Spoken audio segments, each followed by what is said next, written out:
Greetings and bienvenue, Midnight Crew. Thank you for returning to this broadcast. And welcome to new viewers joining us for the first time. If you like a video, then feel free to subscribe. Hi, I'm being directed to this forum via friend since he thinks it would entertain you guys. I don't believe in ghosts, I don't believe in anything paranormal in general. But this, however, makes me very unsure of what to believe. Few years back, I worked at a warehouse for electrical general parts. Work night shift, so I clock out at around 11 p.m. During winter in Sweden, it is very dark outside. Hop into my car and drive home, which is about a 10 minutes drive from work. Not tired at all, since I woke up late as shit. A few roads before getting to my house there is this big asphalt area, which is just like a dead space for people to turn around their cars. Light pole in that area. See a huge slender cat coming out of the forest right beside the circulation site. What? As I get closer to the area, I notice how fucked up this thing looks. Long as fucking tail, almost monkey-like, snout like a fox. No fucking ears. Short fur. Very raggedy. I slow down. All I can think about is that it looks monkey-like, super skinny. Fingers look like they have been frostbitten or burnt to a crisp. It screams, but with a stutter. Ah, ah, ah, ah.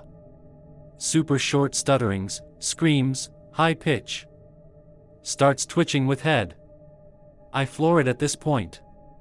That's it, if it weren't for me living in the middle of nowhere in Sweden. I just disregard this as some sort of fucked up monkey. No monkeys in Sweden, especially not in the middle of nowhere out in a forest area. Never seen it since. Any ideas? Am I missing something? Thanks. Pick related, I'm no artist. Be me. 15 years old, living in Sweden in a medium-sized village 3 miles from any towns. Love going out and driving my snowmobile in the winter on the weekends with friends. My parents are gone for the weekend, so have my friend over to chill, no homo. Middle of the winter, so it gets dark really early in the day. Late in the evening, we decided to go out and drive snowmobiles in the dark. Have 2 snowmobiles so my friend can also drive one. Out driving like fucking idiots, then decide to follow a trail made for snowmobiles that I have taken before.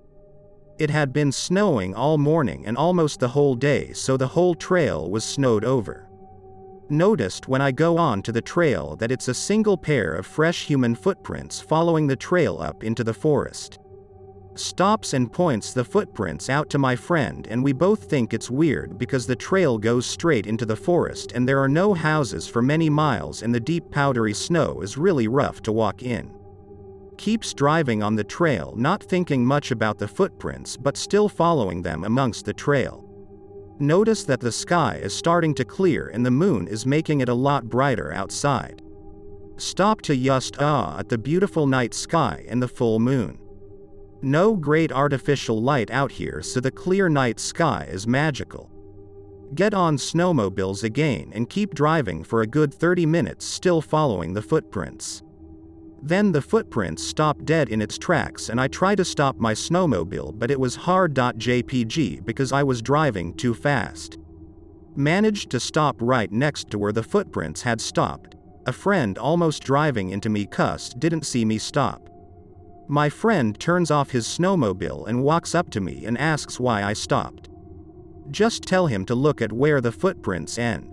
The footprints had stopped and you could see what looked like someone had laid down in the snow, and 1 meter around it in every direction was a perfect circle dug out in a total of 4 circles.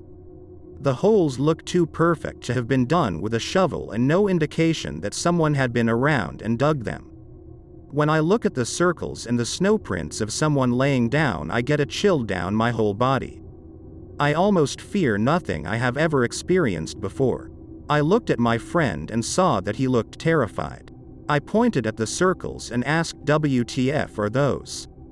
My friend asked me where the fuck the person that had walked all the way up here had gone. There were no other snowmobile tracks that could have picked the person up or anything. I took a picture of it and we started to examine what the fuck the holes were. The entire time we were examining the holes I was shitting bricks. Told my friend that we should head back. He agreed and we got back onto our snowmobiles and hightailed it out of there. The whole time that we drove back, I was behind my friend and could not stop looking backwards if we were being followed. Eventually we got back to my house and had a small discussion about it. We have never talked about it again and just kind of forgotten about it. This story occurs in the end of the 90s, when my father used to work in Sweden. I live in Finland, by the way. They had to build a new building in the middle of nowhere. 100 meters away from the construction, there was a railway and a small house. Later my father heard that inside the house was one old man whose job was to observe train traffic and do some repair stuff at the railway. Because it was a small area, some of the construction workers met him and even had lunch with him in one restaurant about 2 kilometers away. They used to talk about the history of the railway, and the old man told that he has been working there for more than 20 years. He said that he liked his job, but in recent years, he started to have the same weird dream all night. In that dream, he always sees the same man with a blue cap, who is driving a train, and keeps waving his hand while driving. Even the dream was not that scary, seeing it almost every night was enough, and that's why he considers changing his job, even though he likes it a lot. Even if he only had a few years, he could retire. 1 week later my father was going to the construction, and he saw 2 police cars and an ambulance close to the railway. As a curious man, my father and his co-workers went to ask what happened on the railway. Policemen told that there was one old man on the track and the one who was driving a train couldn't do anything about it. No matter how he waved, all the old man did was just standing there and watching the train coming towards him. My father then looked to the side of the track and saw a shocked train driver with a blue cap on his head. Me and a friend went to the woods to barbecue over a fire as we do now and then all year around. I live in Stockholm and the woods we go to lies next to a lot of apartments. I have always been very into the Sasquatch, Bigfoot subject and I know it is real. We have them here in Sweden as well. What people refer to as trolls here is the same as Bigfoot or Sasquatch, same being different names. However, me and my friend went into the woods to a specific place we always go to when we make our fire, barbecue and drink beer. After a while when the fire was started, I grabbed a big stick, and went to a tree and knocked it hard around 3 times. 10 minutes passes and further into the woods we see this orb just appears and hovers about 3 meters of the ground. I stare at it and I think to myself that is not a person with a flashlight or anything like that at all. The orb just hovered at the same spot and then disappears and I thought to myself that weird shit is about to go down. Time passes and darkness has fallen over the woods. Me and my friend sit in front of the fire where we hear a weird noise, and my friend says, "Did you hear that?" I looked over the fire into the darkness and saw dark yellow eyes glowing in the darkness staring at us. I said, "Do you see those glowing eyes staring at us?" "Yes," he answered. "That is not a human or an animal," I said, and he agreed. We stared at it for 30 seconds when it suddenly moved away, almost floating, leaving traces from the glowing eyes. I was creeped out. 1 week later we go to the same spot and it's dark. The fire is lit when we sudden start to hear tree breaking from the woods. It starts from the left and moves to the right and circles around us. The tree breaks, keeps moving around us and gets closer and gets quiet for a couple of minutes.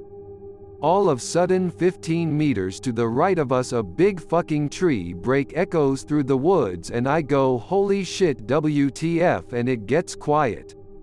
Behind me and my friend stood this 5-meter-long tree, and the fire was on a big rock maybe 1 meter above the ground. Suddenly something appears behind us and smashes the tree with the tree log. This thing broke in half minutes before. It hit the tree so hard that it hit the ground and swung back up again. Me and my friend jumped back like 2 meters. This thing hit the upper part of the tree, which means that it was huge and strong as hell. My friend turns on the flashlight and looks around. We see nothing and it's quiet. The thing is that when me and my friend walked around in the woods, we were loud as hell, twigs breaking and tons of other sounds under our feet. But this thing moves fast silently around us. That's the scary part as well. I was scared as hell, so I left the fucking woods. I like the woods, but I get nervous and scared when I wander too far into the woods alone. One other time when I was walking on a track, 2 stones came flying from above and landed in front of me. I look up into the trees and saw this transparent shaped thing in the trees, and then it just disappeared. Not my story, but a friend of my mom. She, the friend, and her husband had just had their first baby, and had bought an old house in the middle of nowhere in the south of Sweden. The husband worked at sea and was gone weeks at a time, leaving his wife and their newborn at home. It wasn't long after they moved in, while he was away at sea, that she started to feel uncomfortable in the house, like just a feeling that something was off. She started to get this sensation more and more, but like me, being a skeptic, she brushed it off as a feeling of loneliness since her husband was away. But then it evolved to more than just a feeling. At night, she thought she could hear footsteps on the stairs leading up to the 2nd floor where she and the baby were sleeping. She continued to try and convince herself that this also was something she imagined, half awake, half asleep, and tried to convince herself that it was an old house with wooden stairs, and that old houses make noises. But it continued, almost consistently every night, and she started to get a bit freaked out as soon as the day turned into night. She had also noticed that the baby would focus on certain points in the ceiling and suddenly stop or start crying, more than a newborn usually do, and more frequently flipping from cry to total silence and a look of deep concentration while staring straight up as if there was something there. The mother continued to try and explain the noises with rational thinking, and this being her first child, she tried to convince herself that it was normal behavior for a newborn. Only a few weeks old. Then one day, in the middle of the day when the kid was upstairs in the crib sleeping, and her down in the kitchen, she heard the steps on the stairs again, only this time really loud, and then a thud like if someone just slammed a door. She just froze up, until she heard the baby crying like bloody murder. She ran up the stairs only to find the door to the bedroom closed, something she never did so that she could hear the baby. She opened the door, and there, on the fucking floor, lies the baby screaming. Remember, this is a baby that's only a few weeks old. He couldn't even sit up by himself. Even more so climb out of a fucking crib and crawl to the center of the room. Like absolutely no way.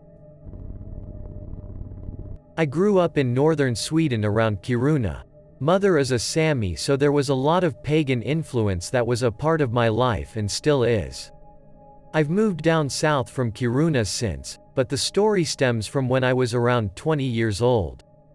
A little brother of 16 years tells me that him and his friends found a dead animal in a frozen lake. Naturally, this isn't too uncommon. Sometimes foxes tend to fall into or traverse a lake. It gets hypothermia and the lake freezes around it, encasing it in ice. Bro and co want me to come over with a saw, some chisels and a hammer because they want to take it out of the ice for bragging rights. Halfway there, my little brother calls me and tells me to come pick them up. Yeah, sure, but what about the fox?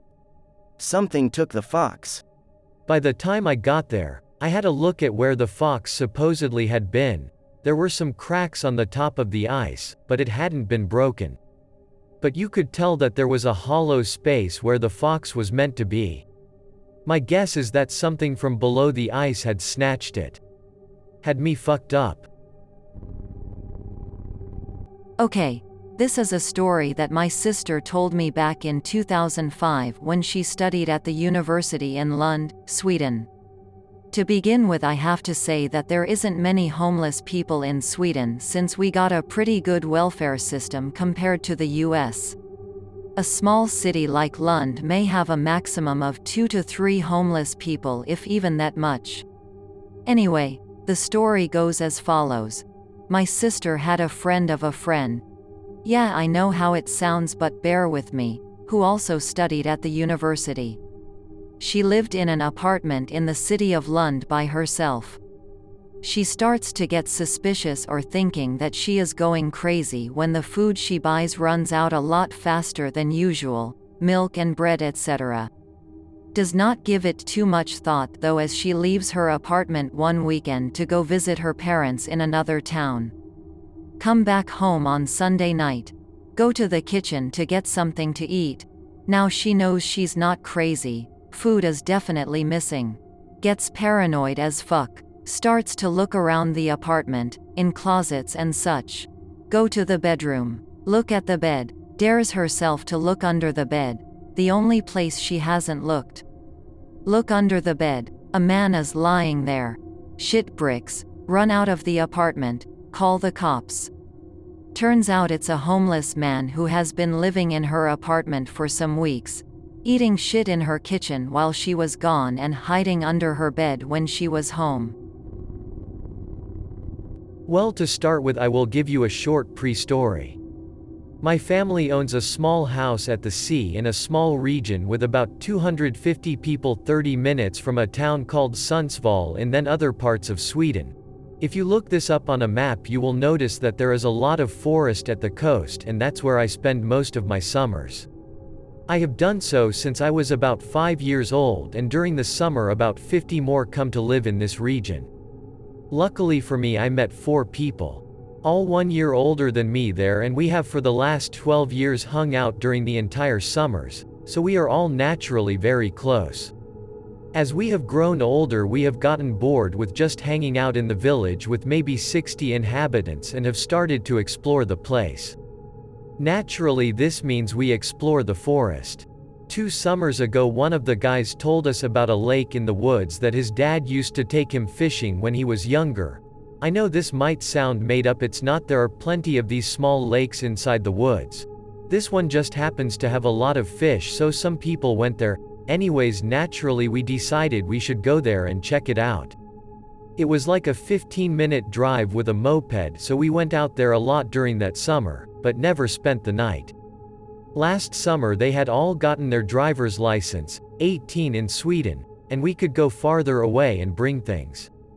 So then one night, sitting at my friend's house playing Monopoly or something as we usually did, one of the guys, let's call him Carl, said, "Hey, why don't we go to the lake and sleep there for a couple of nights and just fish from the lake and just bring potatoes, things to drink and other things we really need?" We all thought this was a fun idea and had been thinking about doing it the previous summer, but decided that we wanted a car to bring things in and in case of an emergency. The next day in the afternoon we left. We had bought the things we needed and had a big lunch. We brought more than we needed. We brought phones and a stereo, but it didn't really matter. Also, and I know this may make it less believable, we brought alcohol. But I can say that I am very sure this had nothing to do with what happened. I will say why soon. The first night was normal. We had potatoes so we could stay 4 days if we wanted, but decided that first night that we were going to save the alcohol for the second night. We didn't have too much and it would only be enough for one night of being shit-faced. The second day was normal, the night was not. Out of the 5 of us, 2 don't really like to drink, let's call them John and Felix. We started the music, me and Carl, and let's call the girl Hannah started to get our drink on. After a while Carl and Hannah started making out. For me this wasn't out of the ordinary, but for the others it was. John wasn't a big fan of Hannah and he and Carl were best friends, so Carl had kept it a secret from him. It had happened a few times over the past 3 summers, but he had only seen it once the first of the 3 summers, so he was surprised but didn't care too much.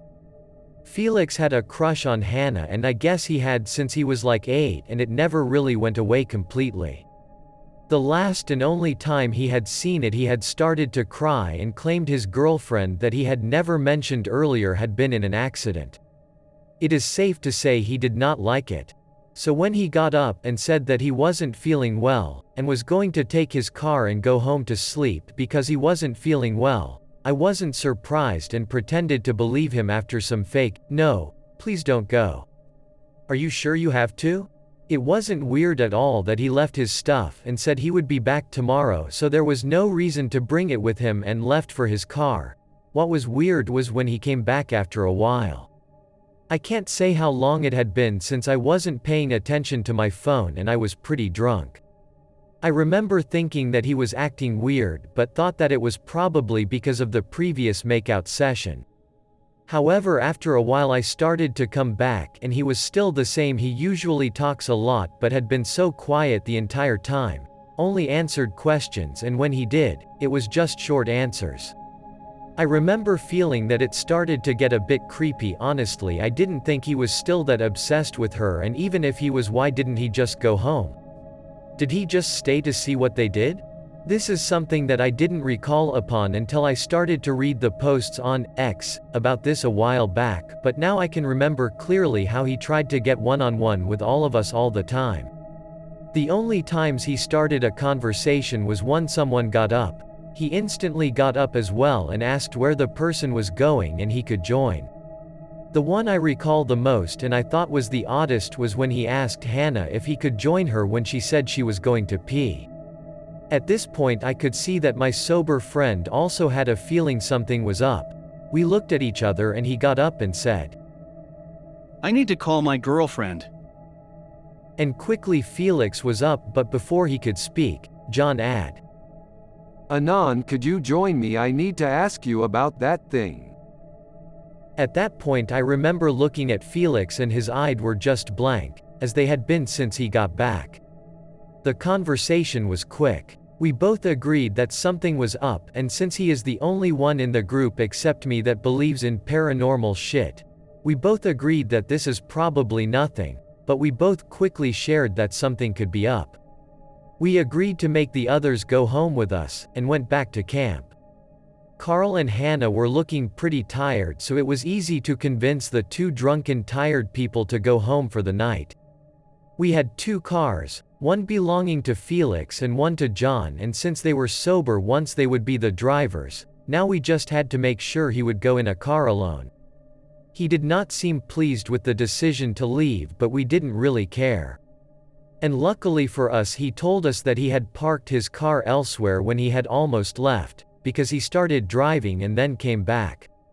We didn't really care and parted ways the next day after almost no sleep and having John spend the night in my house. We went together to Felix's house just 50 meters away from mine. I remember him eating breakfast and sitting on his laptop. When we came close, he came out and said, "What the hell is your problem?" I was shocked and asked what the hell he was talking about. He then filled me in on his night, how I had come after him on his way to the car and asked if he wanted to go for a walk since he seemed down. He had accepted and we had walked for a while. Then I had told him I had to go for a pee and then I was gone. He was surprised but figured that drunk as I had gone back to the others. He was angry about this but had taken his car and gone home. This was 2 hours before we had left. I remember John saying something like, "Alright, haha, good one. You really had us scared. Sorry if we made you angry or something." Felix looked surprised back and I told him what he meant. The face he made then made it clear that he had not played a prank on us. After that we sat down. After a while we started talking. We talked for like 30 minutes.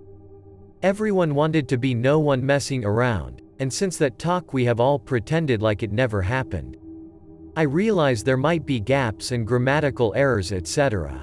So sorry about that, but I didn't really care. For those of you that think it's bullshit, I honestly couldn't care less. Feel free to ask questions if you want to. This is OC and I only wrote it on request. Never writes long texts, and I realize this is shitty, but it's simply the truth. Let me tell you about the Haga song. A long time ago in a village in Hälsingland, Sweden called Haga. It's a Saturday and the village youth is gathering in the round barn to dance like every week. This week, however, a traveling fiddler was visiting Haga, and sometime during the night he puts his violin to his chin and starts playing. The youth are all excited to hear a song they've never heard before, and it doesn't take long before they are all dancing wildly. They dance and dance until eventually night ends and morning comes, and yet they keep dancing. Seeing the sun rising, the fiddler steps outside of the barn, the dancers following him in a line. A single farmhand notices that the fiddler has the hoofs of a goat and realizes that they are being led by the devil himself. Unable to stop himself from dancing, he lodges his knife in the door frame on his way out in an attempt to stop himself from following the fiddler, but his arm is torn off. As the entire village is congregating at the church for the Sunday sermon, the devil leads the youth up to the top of Hagaberget, the Haga mountain, where the wild dance continues. The dancers continue dancing until their feet are mashed to pulps, and yet they keep dancing on bloody stumps. Some versions of the story tells that they keep dancing until nothing remains but their heads, dancing around in a pool of their own blood and flesh. The rest of the villagers find their remains spread out over the top of Hagaberget. The fiddler, however, is nowhere to be found. The top of Hagaberget is a flat stone surface, supposedly ground flat by the dancers, and rings indented into the stone can be found where the dancers danced around. That's an old folktale from where I live. The song Hårgalåten is also a traditional folk song with an unknown composer traditionally played on violin and nyckelharpa. The lyrics vary between versions but always tells a version of this tale. The melody stays the same. I hope that you enjoyed tonight's broadcast. If you enjoyed tonight's story, then please subscribe to the channel, as more green texts will appear daily. A new broadcast will appear when the clock strikes midnight Central Time.